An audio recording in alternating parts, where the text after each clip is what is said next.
لیے۔ الحمدللہ رب العالمین، تمام تعریفیں اللہ بزرگ و برتر کے لیے جو ہمارا خالق، ہمارا مالک، ہمارا پالن ہار ہے۔ بے حساب لا تعداد درود و سلام مصطفیٰ کریم علیہ الصلوۃ والسلام کی ذات اقدس پر کہ آپ ہی کے طفیل کارخانہ قدرت رواں دواں ہے۔ اللہم صلی علی سیدنا و مولانا محمد وعلی آل سیدنا و مولانا محمد مبارک وسلم۔ ناظرین محترم، السلام علیکم ورحمۃ اللہ وبرکاتہ۔ میں ہوں آپ کا میزبان سمیر احمد اور پیش کیا جا رہا ہے پروگرام روشنی سب کے لیے۔ ناظرین، آج کے اس پروگرام میں اس مقام کی بات کریں گے، اس شہر کی بات کریں گے کہ جس کے لیے ہمارے دل دھڑکتے ہیں، ہم بے چین رہتے ہیں، بے قرار رہتے ہیں، دعائیں کرتے ہیں، التجائیں کرتے ہیں، تمنائیں کرتے ہیں کہ اللہ رب العزت ہمارے مقدر میں یہ لکھ دے کہ ہم اس شہر کی زیارت کریں۔ اور یقیناً ایک روحانی وابستگی ہے، ایک جذباتی وابستگی ہے اس شہر کے ساتھ، اور کیوں نہ ہو کہ یہ کبھی لقودک صحرا تھا، ویران تھا، اور اللہ کے پیارے نبی حضرت ابراہیم علیہ السلام اور ان کے گھر والوں نے اس ویران شہر کو آباد کیا۔ اب اس کی برکت کہیے کہ اللہ کے حکم پر، اللہ کی مرضی سے، اللہ کی منشا سے اللہ کے پیاروں نے اللہ کے گھر کو آباد کیا، اور اس آباد کرنے کو اللہ نے اتنا بابرکت بنایا کہ دنیا بھر سے مسلمان بندگان خدا دلوں میں یہ تمنائیں رکھتے ہیں کہ بس ہم کسی طرح اڑ کر اس شہر یعنی شہر مکہ پہنچ جائیں۔ آج ہم بات کریں گے شہر مکہ کی، مکۃ المکرمہ کی، اس کے فضائل کی، اور ایک نسبت یہ بھی آپ سمجھیں کہ ایک بہت بڑی نسبت کہیں گے ہم اس کو، کہ مصطفیٰ کریم علیہ الصلوۃ والسلام، میرے اور آپ کے پیارے آقا، آپ نبی کریم صلی اللہ علیہ وسلم کی پیدائش جس شہر میں ہوئی وہ ہے مکۃ المکرمہ۔ دیگر حوالوں سے تاریخی پس منظر اگر ہم دیکھیں تو یہاں صفا مروہ بھی ہے، جہاں پر شب و روز بندگان خدا چکر کاٹتے، چکر لگاتے، اللہ کے حکم پر اللہ کو راضی کرنے کے لیے نظر آتے ہیں۔ مطاف ہے جہاں پر لوگ طواف کرتے نظر آتے ہیں۔ اس کے علاوہ دیگر ایسے مقامات ہیں جو تاریخی حوالے سے بہت اہمیت کے حامل ہیں۔ یہ تمام باتیں جانیں گے، اس شہر کی آج بایوگرافی پیش کرنے کی کوشش کریں گے، ان تاریخی مقامات کو آپ تک انشاءاللہ ریویل کرنے کی کوشش کریں گے، کیوں اتنی اہمیت اور فضیلت اسلام میں ان مقامات کو دی گئی ہے۔ اور گفتگو کرنے کے لیے عالم اسلام کے مقتدر مستند علماء کرام تشریف فرما ہیں جو انشاءاللہ آج گفتگو کریں گے اس موضوع پر، فضائل مکۃ المکرمہ۔ سب سے پہلی شخصیت کسی تعارف کے محتاج نہیں، حضرت علامہ لیاقت حسین اظہری صاحب، السلام علیکم ورحمۃ اللہ۔ السلام ورحمۃ اللہ وبرکاتہ۔ کیسے ہیں علامہ صاحب؟ الحمدللہ، خیر مقدم ہے آپ کا، بہت شکریہ۔ آپ کے ساتھ تشریف فرما دوسری شخصیت، آپ بھی کسی تعارف کے محتاج نہیں، حضرت علامہ مفتی محمد خرم اقبال رحمانی صاحب، السلام علیکم ورحمۃ اللہ۔ وعلیکم السلام ورحمۃ اللہ وبرکاتہ۔ آپ کا بھی خیر مقدم حضرت، بہت جزاک شکریہ، اللہ۔ بہت شکریہ۔ اچھا علامہ صاحب، تاریخی مقامات کی بھی بات کریں گے، شہر مکہ کی، لیکن ابتدا میں اگر ہم یہ جان سکیں کہ احادیث کی روشنی میں اس شہر مکۃ المکرمہ کے کیا فضائل ہمیں ملتے ہیں؟ بسم اللہ۔ بہت شکریہ ڈاکٹر صاحب۔ بسم اللہ الرحمن الرحیم۔ دیکھیں، مکہ مکرمہ وہ مبارک شہر ہے کہ جہاں اللہ تبارک و تعالیٰ کا گھر ہے، جو سب سے پہلا گھر لوگوں کے لیے بنایا گیا کہ وہاں پر اللہ تبارک و تعالیٰ کی عبادت کریں، وہ مکہ مکرمہ میں۔ قرآن نے اس کو بکہ بھی کہا اور مکہ بھی اس کا نام ہے۔ بکہ کثرت ازدحام کی وجہ سے، فرمایا ان اول بیت وضع للناس للذی ببکۃ مبارکا وہدی للعالمین فیہ آیات بینات مقام ابراہیم۔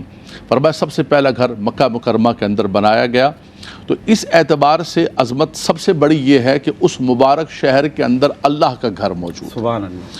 اور پھر رب تبارک و تعالیٰ نے خود فرمایا کہ اس پہ برکتیں ہیں، رحمتوں اور برکتوں کے نزول کا وہ مرکز و محور ہے۔ وہ فرمایا ھدی للعالمین، سارے عالمین کے لیے وہ ہدایت کا مرکز ہے، برکت کے اعتبار سے، ہدایت کے اعتبار سے، اور پھر نشانیوں کے جیسے آپ نے ذکر کیا کہ فیہ آیات بینات مقام ابراہیم، وہاں پر اللہ تبارک و تعالیٰ نے بہت ساری نشانیاں رکھی ہیں۔ ان نشانیوں میں سے ایک نشانی مقام ابراہیم بھی ہے، ان نشانیوں میں سے ایک نشانی صفا اور مروہ بھی ہے کہ ان الصفا والمروۃ من شعائر اللہ۔ مکہ مکرمہ وہ مبارک شہر ہے جس کو شروع سے آدم علیہ السلام کے زمانے سے، چونکہ آدم علیہ السلام نے یہ اللہ کا گھر تعمیر کیا، اس کے بعد جو ہے طوفان نوح کے بعد حضرت ابراہیم علیہ السلام نے اللہ کے گھر کو، بنیادوں کو دوبارا بلند کیا، یرفع ابراہیم القواعد من البیت و اسماعیل۔ سبحان اللہ۔ لیکن خاص طور پر آپ نے اللہ کی بارگاہ میں دعا کی۔ ایک دعا تو تعمیر کے بعد کی، ایک پہلے جس کا آپ ذکر فرما رہے تھے کہ لقدک سارا بالکل سنسان بیابان اپنی ذریت و اولاد کو چھوڑ کے گئے، تو اللہ کی بارگاہ میں یہی عرض کی کہ ربنا انی اسکنت من ذریتی بواد غیر ذی زرع عند بیتک المحرم۔ اللہ اکبر۔ فرمایا اس گھر کے پاس چھوڑ کے جا رہا ہوں ایک ایسی وادی جس میں کوئی زراعت نہیں ہے، کوئی درخت نہیں ہے، کوئی کھیتی نہیں ہے، کوئی پانی نہیں ہے، کوئی انسان ہی نہیں ہے، آبادی نہیں ہے۔ ربنا لیقیموا الصلاۃ فاجعل افئدۃ من الناس تہوی الیہم۔ خدایا میری اولاد کو یہاں نماز کی توفیق دینا اور سب لوگوں کے دل اس طرف پھیر دینا۔ تو یہ اس شہر کا خاصہ ہے کہ دنیا میں انسان شرق و غرب میں جہاں پر بھی بستا ہو اس کا دل کھچا ہوا جاتا ہے۔ اللہ ہو وَإِذْ جَعَلْنَا الْبَيْتَ مَثَابَةً لِلنَّاسِ وَأَمْنًا۔ فرمایا کہ اس کو لوگوں کے لیے مثابہ بنایا، لوٹنے کی جگہ بنایا، مرجع خلائق بنایا، اور فرمایا کہ اس کو امن کی جگہ بنایا۔ وَمَن دَخَلَهُ كَانَ آمِنًا۔ جو یہاں پر داخل ہو جائے گا فرمایا کہ اسے امن نصیب ہو جائے گا۔ یہی دو دعائیں پھر تعمیر کے بعد حضرت ابراہیم علیہ السلام نے مانگی، وہ قرآن کے اندر آتی ہے کہ اللہ صاحب وَإِذْ قَالَ إِبْرَاهِيمُ رَبِّ اجْعَلْ هَذَا بَلَدًا آمِنًا وَارْزُقْ أَهْلَهُ مِنَ الثَّمَرَاتِ۔ اللہ اکبر۔ اے خدایا اس شہر کو دو چیزیں مانگی، اس شہر کو امن والا شہر بنا دینا اور یہاں کے رہنے والوں کو پھلوں سے روزی عطا فرما۔ یعنی ایک تو نارمل روزی ہوتی ہے کہ روٹی کھا لی، چاول کھا لی، کوئی اور چیز کھا لیے، ایک بادشاہوں والی، یہ تو تلذذ کے لیے پھل ہوتے ہیں نا، اور پھل تو ہر آدمی کھا نہیں سکتا ہے، پھل تو یہ تو اونچی۔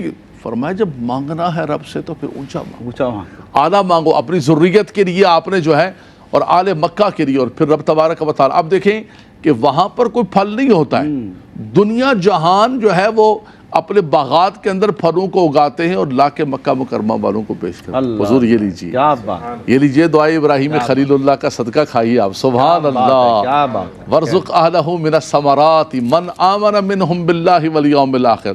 لیکن تھوڑی سی کنڈیشن لگا دی کہ خدایا اس کو دینا جو تجھ پر ایمان رکھے، اللہ پر ایمان رکھے، آخرت پر ایمان رکھے۔ سبحان اللہ، سبحان اللہ۔ اللہ تعالیٰ نے فرمایا کہ میرے خلیل پہلی بات تو ٹھیک ہے لیکن یہ جو کنڈیشن ہے یہ نہ لگاؤ، اس لیے کہ وہ تو رب العالمین۔ فرمایا وَمَن كَفَرَ فَأُمَتِّعُهُ قَلِيلًا ثُمَّ أَضْطَرُّهُ إِلَىٰ عَذَابِ النَّارِ۔ فرمایا جو مجھے نہیں بھی مانتا ہوگا اس کو بھی دوں گا، اس لیے کہ وہ رب المسلمین رب المومنین تو نہیں ہے، وہ تو رب العالمین، وہ تو سب کا پالن ہار ہے، اس کا کرم دیکھیں۔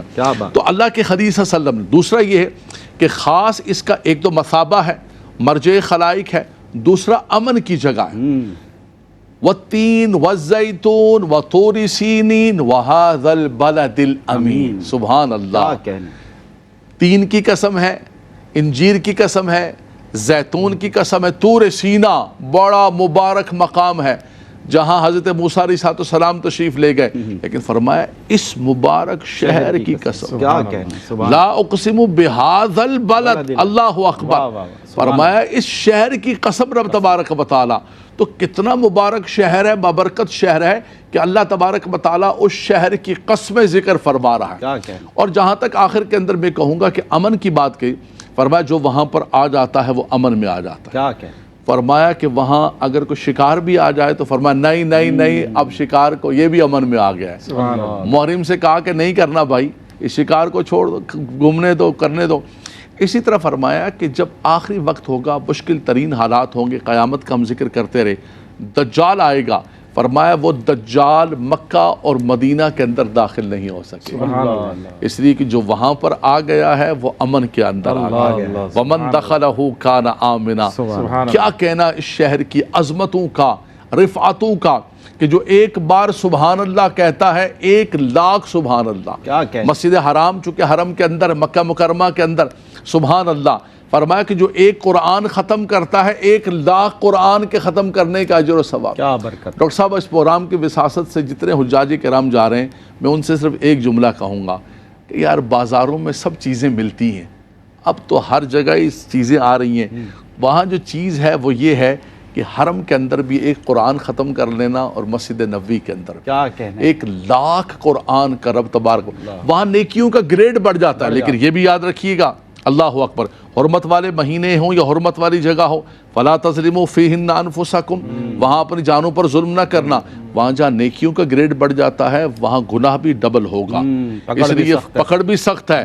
تو فرمایا احتیاط کرنی ہے، احتیاط کرنی، بہت زیادہ۔ وہ کیا کہتے ہیں کہ یہ راہ حق ہے، سنبھل کے چلنا، یہاں ہے منزل قدم قدم پر۔ فرمایا یہ آسان راستہ نہیں ہے، یہ مشکل ترین کٹھن راستہ ہے، یہاں سنبھل کے قدم اٹھانا کہ کہیں نافرمانی نہ ہو جائے۔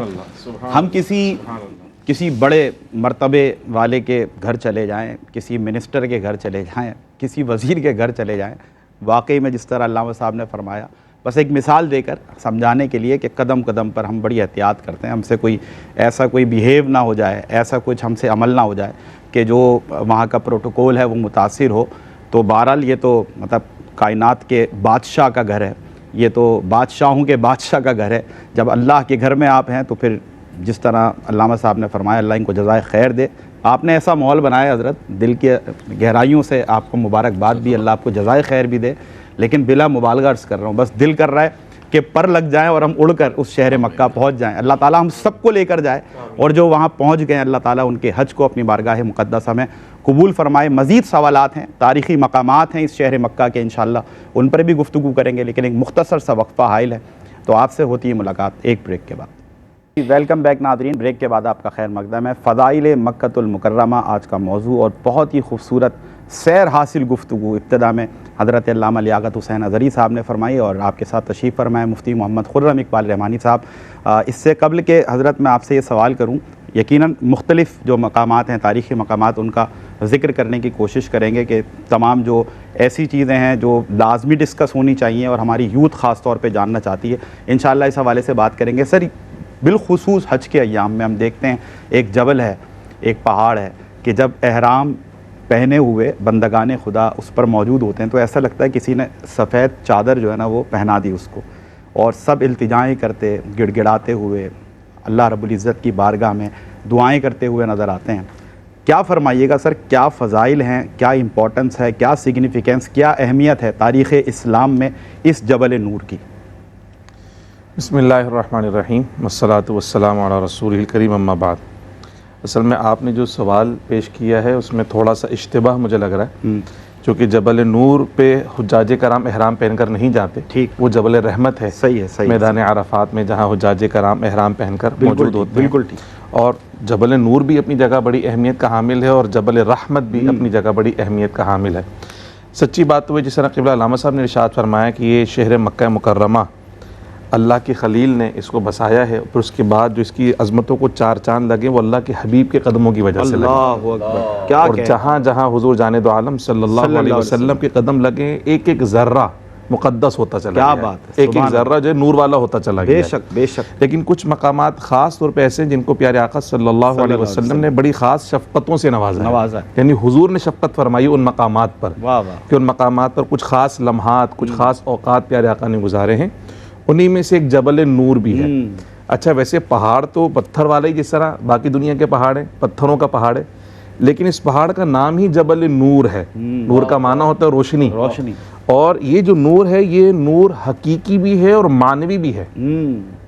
یعنی معنوی نور تو اس طرح کہ اللہ کے نور جنہیں اللہ نے اپنے نور سے خلق فرمایا، بے شک، وہ نور، اللہ نور السماوات والارض، اور اللہ کے نور سے جن کو اللہ نے اپنے نور سے جن کو بنایا، وہ نور والے نبی اس پہاڑ پر تشریف فرما ہوئے ہیں۔ اللہ، اور حقیقی نور اس طرح سے ہے کہ ہم نے بزرگوں سے سنا کہ رات جب ہو جاتی ہے، رات کا اندھیرا چاہ جاتا ہے، اس وقت بھی اگر کوئی جبل نور پر جاتا ہے اور اس میں جو خاص غار جس میں پیارے آقا نے قیام فرمایا تھا اس کی طرف اگر سفر کریں تو ایسا لگتا ہے کہ زمین سے نور پھوٹ رہا ہے، یعنی اندھیرے کے اندر بھی راستہ تلاش کرنے کی مشقت نہیں ہوتی، وہ راستے خود بخود اجلے اور روشن ہوتے چلے جاتے ہیں۔ کیا بات، تو اس جبل نور میں ایک خاص غار ہے جسے پیارے آقا صلی اللہ علیہ وسلم نے بڑی خاص شفقتوں سے نوازا، جسے ہم غار ہیرا کے نام سے جانتے ہیں، اور بخاری شریف کے اندر اس کا ذکر موجود ہے۔ ام المؤمنین سیدہ عائشہ صدیقہ رضی اللہ تعالی عنہ زمانہ نزول وحی کے حوالے سے ارشاد فرماتی ہیں کہ جب پیارے آقا صلی اللہ علیہ وسلم کی عمر مبارک 40 سال کے قریب ہوئی تو آپ کو خلوت نشینی کا شوق جو ہے وہ غالب ہوا، ٹھیک، تو پیارے آقا صلی اللہ علیہ وسلم نے مکہ مکرمہ چاروں طرف پہاڑ ہیں ٹھیک، مگر جس پہاڑ کو آپ نے خاص طور پہ منتخب فرمایا اور اس پہاڑ کے جس غار کو پیارے آقا نے منتخب فرمایا اس خلوت کے لیے، وہ غار حرا ہے۔ کیا کہنا، اس غار حرا میں پیارے آقا صلی اللہ علیہ وسلم کئی دن قیام فرماتے تھے، ٹھیک، عبادت کیا کرتے تھے، اور پیارے آقا کے دادا جان بھی وہاں پر جایا کرتے تھے۔ اللہ، جس طرح ہم مساجد میں رمضان میں اعتکاف کرتے ہیں، در حقیقت وہ ایک اعتکاف کی کیفیت تھی۔ تو غار حرا کو پیارے آقا صلی اللہ علیہ وسلم نے اپنا مسکن بنایا عبادت الہی کے لیے، خاص خلوت کے لمحات وہاں گزارے، خاص مراقبے کی کیفیات وہاں پر گزاری، اور اللہ سبحانہ و تعالیٰ کی عبادت کے لیے اس کا جو انتخاب کیا، اس کی بہت ساری وجوہات میں سے ایک وجہ سیرت نگاروں نے یہ بھی لکھی کہ غار حرا کا جو محل وقوع ہے وہ اس کیفیت میں ہے کہ غار حرا میں بیٹھ کر کوئی قبلے کی جانب اگر رخ کرے تو وہاں سے خانہ کعبہ نظر آتا تھا۔ اللہ، اب تو بلڈنگز بن گئی ہیں تو بہت ساری چیزیں بیچ میں حائل ہو گئیں، لیکن وہاں سے غار حرا میں بیٹھ کر قبلے کی طرف رخ کیا جائے تو اس کا جو رخ ہے، اس کی جو سمت ہے، وہ بیت اللہ شریف کی طرف ہے، کہ وہاں سے بڑی ارتکاز کے ساتھ کوئی بیت اللہ شریف کو جو ہے نا ٹک ٹکی باندھ کر جسے کہتے ہیں نا دیکھنا، اس کیفیت میں بیت اللہ شریف کی زیارت وہاں سے کی جا سکتی ہے۔ نورانی فرشتے جو نوریوں کے سردار ہیں وہ نور کی وحی لے کر آ رہے ہیں۔ کیا بات، بسم اللہ الرحمن الرحیم، اقرأ بسم ربک الذی خلق، خلق الانسان من علق، اقرأ وربک الاکرم الذی علم بالقلم، علم الانسان ما لم یعلم۔ تو نور قرآن کو بھی جبل نور کے ساتھ تعلق جوڑا، اور پھر نور قرآن کا جو نور نازل ہونا شروع ہوا، جو وحی کا سلسلہ شروع ہوا، تو اس نور کی پہلی کڑی جو ہے وہ اس غار حرا کے اندر شامل ہوئی۔ تو اس طرح پیارے آقا صلی اللہ تعالیٰ علیہ وسلم کی نسبت، آپ کا اس پہ قیام، پھر نزول وحی، یہ ساری کی ساری کیفیات جو ہے وہ مسلمانوں کی عقیدت کا محور و مرکز بن گئیں، کہ جہاں سرکار نے وقت گزارا ہے، آج پوری دنیا کے مسلمانوں کی یہ تمنا ہوتی ہے کہ ہم اس پہاڑ پر پہنچیں، اس غار میں پہنچیں، اور صرف 2 رکعت نفل پڑھنے کا موقع مل جائے تو اس سے بڑی سعادت ہمارے لیے اور کوئی نہیں ہے۔ کیا بات، کہ ہماری جبینیں وہاں لگیں جہاں رسول اللہ نے سجدے کیے تھے، کیا کہ بلکہ ہماری پیشانی وہاں لگے جہاں رسول اللہ کے قدم شریف لگے تھے۔ اللہ، یہ ہماری معراج ہے۔ کیا تو آج پوری دنیا کے مسلمان جب حج کے لیے جاتے ہیں یا سفر حرمین شریفین پہ ہوتے ہیں، عمرے کے لیے ہوتے ہیں، تو ان کی تمنا ہوتی ہے کسی بھی طریقے سے ہم جبل نور پر، غار حرا کے اس مقام پر پہنچیں، بوڑھے ہوں، بزرگ ہوں، بچے ہوں، جوان ہوں، اور یقین جانیے جسمانی طاقت سے کوئی نہیں جاتا وہاں پر، روحانی طاقت، یہ عشق ہے جو کھینچ کر لے جاتا ہے، عشق ہے جو مہمیز دیتا ہے۔ کہ بھائی پہاڑوں پہ آپ دیکھیں نا کہ شہر کے لوگ کہاں پہاڑوں پہ چڑھتے ہیں، ان کی تو عادت ہی نہیں ہے، وہ تو 4 منزلہ سیڑھیاں چڑھ جائیں تو پریشان ہو جاتے ہیں، اس کے لیے لفٹ چاہیے ہوتی ہے، لیکن وہ بھی رسول اللہ کے عشق میں، رسول اللہ کی محبت میں لائن لگی ہے، اور سارے کے سارے جناب والا جو ہے وہ اس پہاڑ پر چڑھنے کی کوشش کر رہے ہیں، اور وہاں بیٹھ کر محفل میلاد اور ذکر رسول اور پیارے آقا صلی اللہ علیہ وسلم کی ثنا خوانی ہو رہی ہوتی ہے۔ تو یہ جو جبل نور ہے، در حقیقت اتنی ساری نسبتوں کے ساتھ یہ مانوی نور بھی رکھتا ہے اور حقیقی نور کی کیفیت بھی۔ کیا کہنا ہے، اللہ تعالیٰ آپ کو جزائے خیر دے۔ اور میں ان کے قدموں کے نشان ڈھونڈتا رہا اس فرش کے جب بوسے لیے غار حرا میں، یہی کیفیات یقیناً ایک مسلمان کی ہوتی ہیں، اور مصطفیٰ کریم علیہ السلام سے جو محبت رکھتا ہے، مودت رکھتا ہے، تو انہی کیفیات کے ساتھ میں پھر دعا گو ہوں اللہ تعالیٰ ہم سب کو بار بار جانا نصیب کرے، اور خاص طور پہ جب وہاں پہنچیں تو کوشش کریں ہم کہ ہم غار حرا مطلب کم از کم زندگی میں ایک بار تو ضرور زیارت کریں اس غار کی، کہ اتنے پہاڑوں میں جیسے مفتی صاحب نے فرمایا انتخاب کیا میرے پیارے آقا کریم علیہ السلام نے، اور اتنی نسبتوں کے ساتھ اتنی روحانی چیزیں ہیں جو اس کے ساتھ جڑی ہیں، تو بہرحال ہم دعا گو بھی ہیں اللہ تعالیٰ ہم سب کو جانا نصیب کرے، اور اتنی ہمت ضرور کریں کہ آپ دیکھیں مطلب میں نے تو 70-75 سال کے بوڑھے کو بھی وہاں پر اس پہاڑ پر چڑھتے ہوئے دیکھا ہے، تو وہی آپ کی بات کہ یہ روحانی طاقت ہے، یہ عشق ہے کہ جو ان کو اتنی اوپر لے جاتا ہے، جبکہ ان کے لیے زمین پر چلنا محال ہوتا ہے۔ کیا فرمائیے گا علامہ صاحب کہ جبل سور کی اگر ہم بات کریں، کیا تاریخی وابستگی ہے، کیا اسلام کی تاریخی یادیں جڑی ہیں اس جبل سور کے ساتھ؟ دیکھیے علامہ صاحب نے بڑی پیاری اور خوبصورت بات کہی، سبحان اللہ، سبحان اللہ، کہ بظاہر تو یہ پہاڑ ہیں، پتھر ہیں، غاریں ہیں، ہمارے اپنے وطن کے اندر بہت ساری غاریں ہیں، پتھر ہیں، پہاڑ ہیں، لیکن یہ غاریں اور ہیں، یہ پہاڑ اور ہیں، وہ پہاڑ اور ہیں۔ کیا بات، وہاں اللہ کے پیاروں کے جو قدم لگ گئے، آپ صفا مروہ کو دیکھیں، ابھی جبل نور کی بات کر رہے تھے، غار حرا کی بات کر رہے تھے، سبحان اللہ کہ آقا دو جہاں صلی اللہ علیہ وسلم وہاں پر جلوگر ہو گئے تو نور علی نور ہو گئے۔ تو یہ چیزیں اللہ تبارک و تعالیٰ کے انوار و تجلیات کا مرکز و محور بن گئے۔ اور پھر یہ جو غار کی آپ بات کر رہے ہیں، غار ثور، سبحان اللہ، یہ بھی آقا دو جہاں صلی اللہ علیہ وسلم کا جلوہ گری وہاں پر ہوئی اور برکتیں رحمتیں مل. کیسی برکتیں مل گئیں کہ رب تبارک و تعالیٰ نے قرآن کے اندر اس کا ذکر کر دیا. قرآن کا قاری جب قیامت تک قرآن پڑھتا رہے گا, اِلَّا تَنْصُرُوهُ فَقَدْ نَصَرَهُ اللَّهُ اِذْ أَخْرَجَهُ الَّذِينَ كَفَرُوا ثَانِيَ اثْنَيْنِ اِذْ هُمَا فِي الْغَارِ. سبحان اللہ. بھائی یہ تو غار ہے, پتھر ہے, پہاڑ. بولا غار تو ہے لیکن محبوب خدا باغ ہے نا. کیا بات. اب اس کا ذکر قرآن کے اندر ہوگا. مشہور واقعہ ہے آقا دو جہاں صلی اللہ تعالیٰ علیہ وسلم جب ہجرت کے لیے نکلے اور سیدنا صدیق اکبر رضی اللہ تعالیٰ عنہ سبحان اللہ ان کو منتخب کیا. کتنی بڑی بات. کیا بات. مولا کائنات کو منتخب کیا امانتوں کی واپسی کے لیے, ان کو سفر کے لیے منتخب کیا. یہ حضور صلی اللہ علیہ وسلم نے منتخب کیا. اب جانا ہے حضور صلی اللہ علیہ وسلم تو کسی پہ وما رمیت اذ رمیت ولکن اللہ رما, لیکن اللہ کا حکم تھا کہ پہلے ادھر. اور وہاں جب غار پر پہنچے تو آپ دیکھیں کہ وہاں پر بھی ڈیوٹیاں لگی ہوئی, کبوتروں کی بھی ڈیوٹیاں ہیں, مکڑیوں کی بھی ڈیوٹیاں ہیں, سب کی ڈیوٹیاں لگی ہوئی ہیں. پہلے سے اسائن کی ہوئی ہے ڈیوٹی, کیا کرنا ہے کیا. حالانکہ ایک طرف مکڑی کے جال کو کمزور ترین قرار دیا, لیکن دوسری طرف آپ دیکھیں کہ کہاں کمزور تو ہے لیکن حبیب خدا کے لیے یہ پناہ گاہ بنا رہی ہے. اللہ تبارک و تعالیٰ اس کو برکت عطا فرمائے. اللہ اکبر اللہ اکبر. تو اپنا اپنا کردار ادا کرنے لگے. دیکھیں اس چھپکلی کا کہا جاتا ہے کہ وہ جو ہے وہ پھونکے مار رہی تھی حضرت ابراہیم علیہ السلام کی آگ بھڑکانے کے لیے, اور یہ کبوتری نے انڈا دے دیا اور یہ مکڑی نے جال تان دیا. تو دیکھیں آپ سب کا اپنا اپنا, یہ بتایا کہ کردار سب کا اپنا اپنا ہے. ہونا وہی ہے جو میرا رب تبارک و تعالیٰ. رب تبارک و تعالیٰ یہ جالوں سے کچھ نہیں ہے. تو آقا دو جہاں صلی اللہ علیہ وسلم نے 3 دن قیام فرمایا وہاں پر, اور اس قیام کے اندر آپ دیکھیں کہ سیدنا صدیق اکبر رضی اللہ تعالیٰ عنہ کا مشہور واقعہ کہ آپ نے حضور کے لیے پہلے غار کو صاف کیا اور اس کے بعد جب صاف کر دی عرض کیا رسول اب تشریف لائیے, اور جب ایک رہ گیا تو انگوٹھا رکھا وہاں پر. پھر جب حضور آرام فرما رہے ہیں آپ کی گود کے اندر, تو جب سانپ نے ڈس دیا, ہم تو نماز پڑھ رہے ہوتے ہیں, ہلکا سا کوئی مچھر کاٹ لے, ابے مچھر آ گیا بھائی نماز, بھائی بولا نماز ہے, مچھر کاٹ گیا بھائی, چنٹی کاٹ گئی کوئی. لیکن آپ کو حدیث پاک ہے, مشکات کی حدیث پاک ہے کہ سانپ ڈستا جا رہا ہے. اللہ اللہ. ولم یتحرک, آپ حرکت بھی نہیں کر رہے ہیں. اللہ. کیوں؟ کہ حضور علیہ السلام آرام فرما رہے ہیں. اللہ اللہ. حضور جاگے, حضور نے فرمایا آپ کے آنسو چھلک پڑے, تکلیف تو تکلیف ہے, انسان ہے. حضور کے چہرہ انور پر حضور نے فرمایا ابو بکر کس چیز نے رلا دی؟ عرض کیا رسول اللہ سانپ نے ڈس دیا. حضور نے اپنا لعاب دہن مبارک لگایا. پھر جب نکلے وہ بھی ایک بڑا مبارک سفر, کبھی دائیں کبھی بائیں, لیکن اس غار کے اندر آپ یہ دیکھیں کہ جو حضور کے ساتھ قیام کیا, مدینہ منورہ کے اندر جب پہنچے تو پتہ نہیں چل رہا تھا کہ کون آقا ہے اور کون غلام ہے. بالکل اپنے رنگ کے اندر رنگ دیا. وہ تو آقا ہیں آج کے زمانے کے حضرت باقی باللہ نہیں, بالکل اپنے جیسا کر کے رکھ دیا تھا. اللہ اکبر. تو سیدنا صدیق اکبر رضی اللہ تعالیٰ فرماتے ہیں جب لوگوں کو میں نے دیکھا کہ اجتماع ہو رہا ہے تو میں نے فوراً ایک چادر لی اور حضور کے سر پر رکھی کہ یہ غلام ہے اور یہ میرے آقا ہے. سبحان اللہ. طلع البدر علینا. تو کتنی مبارک غار ہے.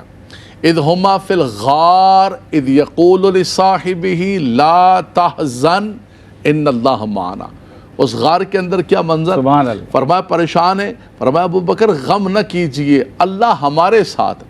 حضور نے یہ نہیں فرمایا کہ ان اللہ معی, حضور نے فرمایا ان اللہ معنا, فرمایا ہمارے ساتھ رب تبارک و تعالی ہے. تو اس غار کا کیا کہنا کہ جہاں پر میرے آقا صلی اللہ تعالی علیہ وسلم اور تاجدار صداقت وہاں جلوگر ہوئے, اور پھر بعد میں ان کو جب خلافت عطا کی گئی تو وہی ساری تربیت کام آتی ہے. لگ رہا تھا کہ یہ غار میں جانا تو سیدنا ابو بکر صدیق رضی اللہ تعالیٰ کی تربیت. کیا کہنا, سبحان اللہ. اور ناظرین صفا مروہ کی بھی بات کریں گے, کیا تاریخی پس منظر ہے, کیا فضیلت ہے, کیا اہمیت ہے. لیکن ایک وقفہ حائل ہے پھر سے, تو see you right after this short break. Welcome back ناظرین, بریک کے بعد آپ کا خیر مقدم ہے. فضائل مکۃ المکرمہ آج کا موضوع, اور اس کے فضائل پر بات کی گئی, احادیث کی روشنی میں کیا فضائل ہیں. اسی کے ساتھ ساتھ جبل سور کی بات کی گئی, جبل نور کی بات کی گئی. اور بریک سے قبل میں نے ایک لنک دے دیا تھا کوشچن کا کہ صفا اور مروہ یعنی کہ دیوانہ وار والہانہ چکر لگاتے ہوئے آپ کو نظر آتے ہیں بندگان خدا. تو سر کیا صفا اور مروہ کی تاریخی حیثیت ہے, تاریخی اہمیت ہے, کیا فضائل اس کے بیان ہوتے ہیں؟ بسم اللہ الرحمن الرحیم والصلاة والسلام علی رسول الکریم. سیدنا ابراہیم علیہ السلام نے جب اللہ کے حکم سے اپنی آل اولاد کو مکہ مکرمہ میں بسایا تو اس وقت اس مکے کی جو کیفیات تھی وہ خود آپ کے لفظوں میں اللہ نے قرآن کے اندر بیان فرمائی. ٹھیک. انہوں نے دعا کی تھی کہ ربنا انی اسکنت من ذریتی بواد غیر ذی زرع عند بیتک المحرم، کہ ویسے تو ہم کہیں رہائش اختیار کرنا چاہتے ہیں تو ہم کہتے ہیں یوٹیلیٹیز پہلے سے موجود ہوں، گیس بجلی پانی سارا کا سارا موجود ہو. لیکن جب اللہ کا حکم ہے، اللہ کے نبی کو جب حکم ہوا کہ تم نے اپنی اولاد کو وہاں بسانا ہے، تو انہوں نے گیس بجلی پانی کچھ نہیں دیکھا، بس کہا کہ عند بیتک المحرم، بس تیرا مبارک گھر یہاں پر موجود ہے جس کے قرب میں اپنی آل اولاد کو میں چھوڑ کر جا رہا ہوں. اس کے علاوہ زندگی گزارنے کے کوئی ظاہری اسباب وہاں پر موجود نہیں تھے. تو آپ نے کچھ کھانا اور کچھ پانی اپنی اہلیہ کو دے دیا. جب وہ جانے لگے تو آپ کی اہلیہ نے پوچھا کہ ہمیں کس کے آسرے پر چھوڑ کر جا رہے ہیں، یہاں پر کس کے حکم پر چھوڑ کر جا رہے ہیں؟ تو آپ نے جب کہا کہ اللہ کے حکم پر، تو پھر آپ کی اہلیہ مطمئن ہو گئی. کہا پھر اللہ ہمیں ضائع نہیں کرے گا، اگر اللہ کا حکم ہے تو اللہ ہمیں ضائع نہیں کرے گا. یعنی ظاہری اسباب کچھ نظر نہیں آ رہے، لیکن اللہ کے خلیل کی جو اہلیہ ہیں وہ بھی اللہ کی ولیاں ہیں نا. کس پائے کا توکل اللہ سبحانہ و تعالیٰ کی ذات پر، اور دودھ پیتے بچے کے ساتھ وہاں پر موجود ہیں. ظاہری اسباب ختم ہوا، اور ظاہری اسباب سے تعلق توڑنا ہی اللہ والوں کا کام ہے، کہ ظاہری اسباب سے تعلق توڑ کر حقیقت میں اللہ سے تعلق جوڑنا. کیا بات ہے. تاکہ سارا کا سارا بھروسہ اللہ کی ذات پر ہو. اب جب وہ پانی ختم ہو گیا اور سیدنا اسماعیل علیہ السلام جو کہ ننھے سے ہیں، انہیں پیاس لگی، اور پیاس کی وجہ سے جب وہ رونے لگے تو والدہ ماجدہ حضرت اماں ہاجرہ رضی اللہ تعالی عنہ پانی کی تلاش میں نکلی. تو یہ جو صفا و مروہ ہیں یہ بیت اللہ شریف کے قرب میں پہاڑیاں تھیں. اب تو ایک منظر الگ ہے، ٹھنڈا اور چلڈ ماحول ہے، سنگ مرمر لگا، اس وقت ایسا کچھ بھی نہیں تھا، یہ پہاڑ تھے، چھوٹی چھوٹی پہاڑیاں. تو اماں ہاجرہ رضی اللہ تعالی عنہ سب سے پہلے کوہ صفا پر چڑھی، اور چڑھ کر آپ نے ارد گرد نظر ڈالی کہ کہیں پانی کا نام و نشان نظر آئے تو میں پانی لے کر آؤں اپنے بیٹے کے لیے. جب اس سے اترنے لگی تو جب نیچے اترنے لگی تو تھوڑا سا دوڑی، اور دوڑ کر پھر مروہ پہاڑی پر چڑھی. ٹھیک. اس طرف دیکھوں کہ وہاں کوئی پانی کے اسباب نظر آئیں. بیچ میں جب آپ دوڑتی تھی نا، آج بھی ایک رمز ہے دوڑنے والے، یعنی جو صفا سے مروہ کی طرف جائے وہ دوڑتے ہوئے جب بیچ میں آئے جس جگہ دوڑنا ہے تو الٹے ہاتھ کی طرف دیکھے تو اسے بیت اللہ شریف نظر آئے گا. مروہ سے صفا کی طرف آئے دوڑتے ہوئے سیدھے ہاتھ کی طرف دیکھے تو بیت اللہ شریف نظر آئے گا. تو وہ دوڑتے ہوئے الٹے ہاتھ کی طرف دیکھ رہی ہیں اپنے بیٹے کی طرف بھی، کہ بیٹے کو کہاں چھوڑا؟ وہیں بیت اللہ شریف کے پاس، آپ کے شہزادے وہیں آرام فرمائے. تو اس طرح اماں ہاجرہ رضی اللہ تعالی عنہ نے 7 چکر لگائے، صفا سے مروہ، مروہ سے صفا. ٹھیک. ظاہری اسباب پانی کی تلاش میں، لیکن اللہ نے پانی کہاں رکھا تھا؟ اللہ نے پانی اپنے پیارے نبی حضرت اسماعیل کے قدموں کے نیچے رکھا ہوا تھا. سبحان اللہ. اور سیدنا اسماعیل علیہ السلام نے جب اپنی ایڑیاں وہاں پر رگڑی، یہاں یہ ظاہری اسباب نظر آئے، اور جب آپ نے وہاں ایڑیاں رگڑی، یعنی جن کے لیے پانی تلاش کر رہی تھیں، خود اللہ نے ان کے قدموں کی برکت سے پانی جاری فرما دیا. اور وہاں جب آپ نے ایڑیاں رگڑی تو وہاں سے پانی نکلنا شروع ہوا، پانی کا چشمہ پھوٹ پڑا. جہاں دور دور تک پانی نہیں تھا وہاں سے پانی نکلنا شروع ہوا. اماں ہاجرہ نے جب وہ پانی دیکھا تو فوراً سے دوڑی آئیں، اور اتنی تیزی کے ساتھ وہ چشمہ پھوٹ رہا تھا کہ پانی اس کا پھیل رہا تھا. تو آپ نے اس کے قریب مڈیر بنائی اور کہا زم زم، اس کا معنی تھا ٹھہر جا. تو وہ جو اللہ کے نبی کے قدموں کی برکت سے پانی کا چشمہ جاری ہوا، آج تک امت اس کی برکت حاصل کر رہی ہے. لیکن وہ جو آپ دوڑی تھیں پانی کی تلاش میں، اللہ کو ان کا یہ دوڑنا اتنا پسند آیا کہ اللہ سبحانہ و تعالیٰ نے قرآن مجید فرقان حمید میں ارشاد فرمایا ان الصفا والمروہ من شعائر اللہ. کیا یہ صفا و مروہ یہ اللہ کی نشانیوں میں سے نشانی ہے. بہرحال پہاڑ تو بہت سارے ہیں، اس کو کیوں نشانی بنایا گیا ہے؟ اگر لمبائی یا اونچائی یا چوڑائی کی وجہ سے پہاڑوں کو نشانی بنایا جائے تو دنیا کے بڑے بڑے مشہور پہاڑ لوگوں کو پتہ ہے، یہ تو چھوٹے سے پہاڑ ہیں، ان میں کوئی خوبصورتی بھی نہیں ہے. کہ اصل جو اس کو اللہ نے اپنی نشانی بنایا ہے وہ اس وجہ سے کہ اللہ کی محبوب بندی کے قدموں کی نشان یہاں پر موجود ہے. سبحان اللہ. اللہ کی محبوب بندی اللہ کی محبت میں یہاں رہ رہی ہے، جہاں زندگی گزارنے کے اسباب نہیں تھے، مگر اللہ کی محبت میں اس نے یہاں پر قیام کو پسند کیا. اور اللہ کی محبت میں جب دوڑی تو اللہ سبحانہ و تعالیٰ کو اس کا دوڑنا یہ اتنا پسند آیا کہ اللہ نے عمرہ کرنے والوں اور حج کرنے والوں کو اس کے لیے عبادت بنا دیا. کیا بات ہے. فرمایا فمن حج البیت او اعتمر فلا جناح علیہ ان یطوف بہما.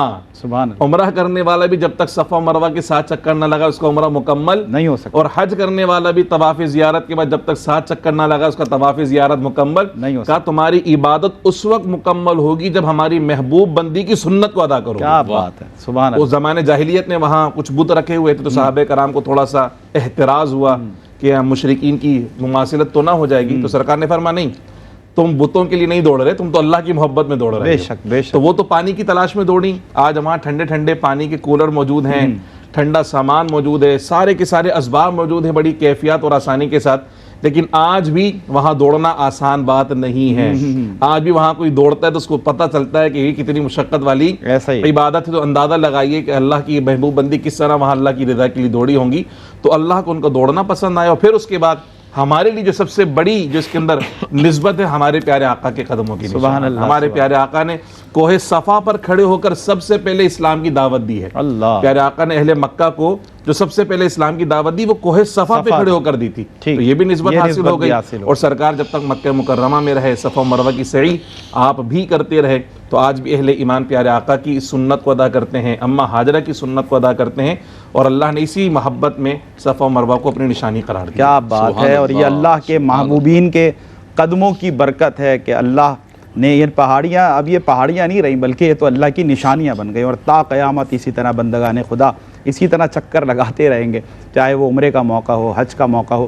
اللہ تعالیٰ سب کی سعی کو اپنی بارگاہ مقدسہ میں قبول فرمائے، اور ہم سب کو بھی جلد از جلد ان دوڑنے والوں میں شامل فرمائے۔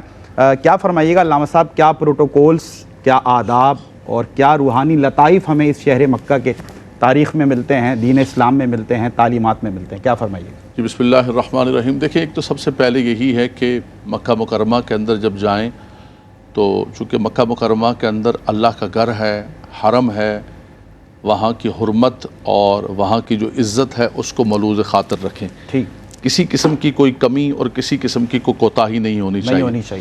جہاں ہم یہ سناتے ہیں کہ ایک بار سبحان اللہ کہیں گے تو 1,00,000 سبحان اللہ کا اجر و ثواب ملے گا۔ سبحان اللہ۔ وہیں پر قرآن نے کہا کہ اگر تم وہاں پر گناہ کرو گے وَمَن يُرِدْ فِيهِ بِالْحَادِ بِظُلْمٍ نُذِقْهُ مِنْ عَذَابٍ أَلِيمٍ۔ فرمایا کہ اگر تم وہاں پر ظلم کا ارادہ کرو گے، وہاں پر کوئی نافرمانی کرو گے، تو اللہ تبارک و تعالیٰ تمہارا عذاب بھی دگنا کر دے گا۔ تو سب سے پہلے یہ ہے کہ فَلَا تَظْلِمُوا فِيهِنَّ أَنفُسَكُمْ، چاہے حرمت والے مہینے ہوں یا پھر حرم ہو، مکہ مکرمہ ہو، اس کا ادب یہ ہے کہ اللہ کی نافرمانی نہیں کرے۔ قرآن نے بھی کہا کہ جب تم نے احرام باندھ لیا ہے، الحج اشہر معلومات، فمن فرض فیہن الحج فلا رفث ولا فسوق ولا جدال فی الحج، کوئی فسق و فجور کا کام نہیں کرنا، اور کوئی جو ہے گناہ کا کام نہیں کرنا، کوئی فحاشی کا کام نہیں کرنا، اور لڑائی جھگڑا نہیں کرنا۔ مختلف لوگ ہوں گے، مختلف الخیال ہیں، کوئی کیا کر رہا ہے، کوئی کیا کر، چھوڑ دے سب کو۔ اللہ، آپ یہاں پر آئے ہیں اللہ تبارک و تعالیٰ کو راضی کرنے کے لیے۔ دوسرا جو رب تبارک و تعالیٰ نے خود مکہ مکرمہ اور مسجد حرام اور اللہ کا گھر، جو اللہ نے خود حضرت ابراہیم و اسماعیل علیہ السلام کو حکم فرمایا، جب انہوں نے تعمیر کر لیا، فرمایا وَعَاهِدْنَا إِلَىٰ إِبْرَاهِيمَ وَإِسْمَاعِيلَ أَن طَهِّرَا بَيْتِيَ لِلطَّائِفِينَ وَالْعَاكِفِينَ وَالرُّكَّعِ السُّجُودِ۔ فرمایا کہ اللہ کے گھر کو تعمیر کیا ہے تو اب اس کو صاف بھی کرنا ہے، گندگی نہیں بچانی۔ پتہ چلا ادھر شاپنگ بیگ پھینکا ہوا ہے، ادھر کچرا پھینکتے جا رہے ہیں۔ اب ہماری عادت یہی ہے نا، وہ ہمارے پرانے پینڈو لوگ کہتے تھے دیہات کے اندر کہ جیڑا اتھے کوڑا تو او مکے بھی جا کے کوڑا۔ جو آپ کی گندی عادتیں پڑی ہوں گی آپ وہاں بھی جا کے گند ڈالیں گے، یہ نہیں کرنا آپ۔ اللہ کے گھر کو، آپ اللہ کے گھر کو صاف کر سکتے ہیں تو صاف کریں، بلکہ کچرا پڑا ہوا دیکھے تو اس کو اٹھا کے باہر نکلیں گے، گندگی نہیں بچانی۔ تو اپنی جان پر ظلم نہیں کرنا ہے، گناہ نہیں کرنا، نافرمانی نہیں کرنی، غیبت نہیں کرنی۔ وہاں اللہ کے گھر میں بیٹھے ہوئے ہیں، وہاں بیٹھ السلام علیکم ورحمۃ اللہ، کیا حال ہے، ٹھیک ہے پائی سارے بل، بھائی خدا کے بندو بند کرو، یہ پاکستان میں بیٹھ کے ہم لگے ہوئے اس کے اندر، فونوں کو بند کرو، اللہ کے گھر میں بیٹھے ہو یا دعا مانگو، قرآن پڑھو، عبادت کرو۔ یہ لمحے زندگی میں بار بار آیا نہیں کرتے، ان کو غنیمت جانو، اللہ تبارک و تعالیٰ نے تمہیں عطا فرمایا۔ تو تمہیں کوئی گناہ کی بات نہیں کرنی، غیبت نہیں کرنی، لڑائی جھگڑا نہیں کرنا، کوئی گندگی نہیں پھیلانی۔ اور دوسرا جو سب سے بڑا اس وقت کا وبال ہے وہ ڈاکٹر صاحب ہے موبائل۔ بس موبائل پکڑا ہوا ہے، ہم نے حاضری کے لیے جا رہے ہیں تو موبائل پکڑا ہوا ہے، سیلفیز چل رہی ہیں، تصویریں بناتے جا رہے ہیں، زندگی پڑی ہے اس کے لیے یار، اس جگہ تو چھوڑ دو۔ خدا کے بندے اس کو دل میں بسا کے جاؤ، رسول پاک صلی اللہ علیہ وسلم کی جالیوں مبارک کو اپنے دل کے اندر منقوش کر کے جاؤ۔ تصویریں بناتے جا رہے، تصویریں بازار کے اندر ہر جگہ ملتی ہے، یعنی وہ کیفیت ہی نہیں رہی۔ اللہ تبارک و تعالیٰ محفوظ فرمائے، اللہ محفوظ فرمائے، وہ کیفیت ہی نہیں رہی۔ طواف کر رہے ہیں تو موبائل پکڑا ہوا ہے، حضور کی بارگاہ میں حاضر ہیں تو موبائل پکڑا، یہ ہر جگہ جیسے غار ثور کا ذکر کر رہے ہیں، غار حرا کا ذکر کر رہے ہیں، یہ غاریں، یہ صفا اور مروہ، یہ ساری کی ساری مبارک چیزیں، یہ اللہ کی نشانیاں ہیں۔ اور اب تعالیٰ فرماتا ہے وَمَن يُعَظِّمْ شَعَائِرَ اللَّهِ فَإِنَّهَا مِن تَقْوَى الْقُلُوبِ، فرمایا ان کی خالی تعظیم بھی نا، آپ نے پوچھا نا ادب و احترام کیا ہے تعظیم، ان کی خالی تعظیم بھی کرو گے نا تو تحفے میں کیا لے کے جاؤ گے؟ تقوی لے کے جاؤ گے۔ سبحان اللہ، فرمایا رب تبارک و تعالیٰ تمہارے دلوں کو تقوی سے بھر دے گا۔ سبحان اللہ، سبحان اللہ۔ یہ کوئی عام پہاڑ نہیں ہے، یہ کوئی عام غاریں نہیں ہیں۔ حضور صلی اللہ علیہ وسلم نے جبل احد کو دیکھ کر کہا، فرمایا ھذا جبل احد یحبنا ونحبہ۔ سبحان اللہ، فرمایا ہے تو یہ پہاڑ ہے۔ محبوب کے لیے کہتے ہیں نا کہ محبوب سنگ دل ہو گیا ہمارے اردو کے اندر، یار اس پتھر کے اندر کس نے محبت ڈالی؟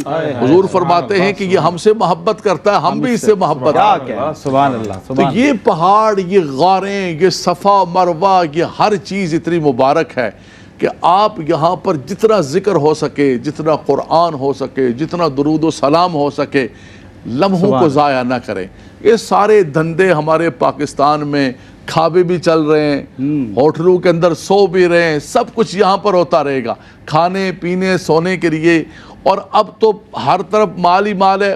ہمارے پڑوس کا چائنا کا سب کا، ہر ادھر بھی مال یہی ہے، ادھر بھی مال یہی ہے، کیا لے کر آئیں گے بھائی؟ سب بازاروں میں ملتا ہے، وہاں زیادہ سے زیادہ اپنا وقت اور ادب و احترام کا خیال رکھیں کہ ہم گناہ نہ لے کر آئیں، اپنے نامہ اعمال کے اندر نیکیاں ہی نیکیوں کا ٹوکرا بھر کے لائیں۔ فرمایا رجعک یوم ولدت امہ، ایسے لوٹ کے آؤ کہ تمہاری ماں نے تمہیں آج ہی جانا ہے۔ کیا بات ہے، حرم کی زمین اور قدم رکھ کر چلنا، ارے سر کا موقع ہے او جانے۔ یہ جو پروٹوکولز بتائیں علامہ صاحب نے، بالکل جائیں۔ اللہ تعالیٰ آپ کو، ہمیں، ہم سب کو بار بار حج کی سعادت عطا کرے، عمرے کی سعادت۔ لیکن جو پروٹوکولز ہیں، جو آداب ہیں اس شہر مکہ کے، اس حرم کے، اللہ کے گھر کے، ان کو ملحوظ رکھیں، ایک ایک قدم پر نیکیاں کمانے کی کوشش کریں۔ میں بہت جزائے خیر اللہ تعالیٰ آپ کو دے، بہت شکریہ ادا کرتا ہوں علامہ صاحب آپ کا، تھینک یو ویری مچ مفتی صاحب، بہت شکریہ، اللہ تعالیٰ آپ کو بھی جزائے خیر دے۔ بس جاتے جاتے ایک بات آپ کی سماعتوں کی نظر کرتا ہوا آپ سے اجازت لے رہا ہوں کہ میرے بھائی نے، چھوٹے بھائی نے 2019 میں میری والدہ محترمہ کو حج کروایا، اور حج سے جب وہ واپس آیا تو اس کے کلیگ نے، جو کہ انگریز تھا، تو رینڈملی بات کر رہے ہوتے ہیں، گفتگو ہو رہی ہوتی ہے، تو اس سے ایسے ایک کوشچن کر لیا کہ یار یہ بتاؤ تقریباً تمہارا کتنا خرچہ آیا ہوگا، جو یہ تمہارا حج ہوتا ہے، حج پہ جاتے ہو؟ تو اس نے کہا کہ اتنا خرچہ آیا۔ تو جب اس نے یہ سنا انگریز نے تو بڑا حیران ہوا اور کہا کہ اتنے میں تو تم سوئٹزرلینڈ، پیرس، کہاں گھوم کے آ سکتے تھے، اتنا خرچہ کیا تم۔ تو میرے بھائی نے اس کو جواب دیا کہ یہ لنڈن ہو گیا، پیرس ہو گیا، سوئٹزرلینڈ ہو گیا، یہ ہمارے لیے کوئی حیثیت نہیں رکھتا، مکے اور مدینے کے لیے ہماری جان بھی قربان ہے، یہ تو کچھ بھی نہیں ہے۔ تو یاد رکھیں، لنڈن ہو، پیرس ہو، سوئٹزرلینڈ ہو، دنیا کی کوئی خوبصورت جگہ، کوئی مقام ہو، آپ کی آنکھوں کو تو ٹھنڈک مل سکتی ہے، لیکن دلوں کی ٹھنڈک، روحانی تسکین اگر ہے تو پھر وہ مکے اور مدینے میں ہے۔ اللہ تعالیٰ ہم سب کو بار بار جانا نصیب فرمائے، اور ہم سب کی عبادات جو ہم وہاں کریں وہ اپنی بارگاہ مقدسہ میں قبول فرمائے۔ اپنے میزبان سمیر احمد کو دیں اجازت۔ السلام علیکم ورحمۃ اللہ وبرکاتہ۔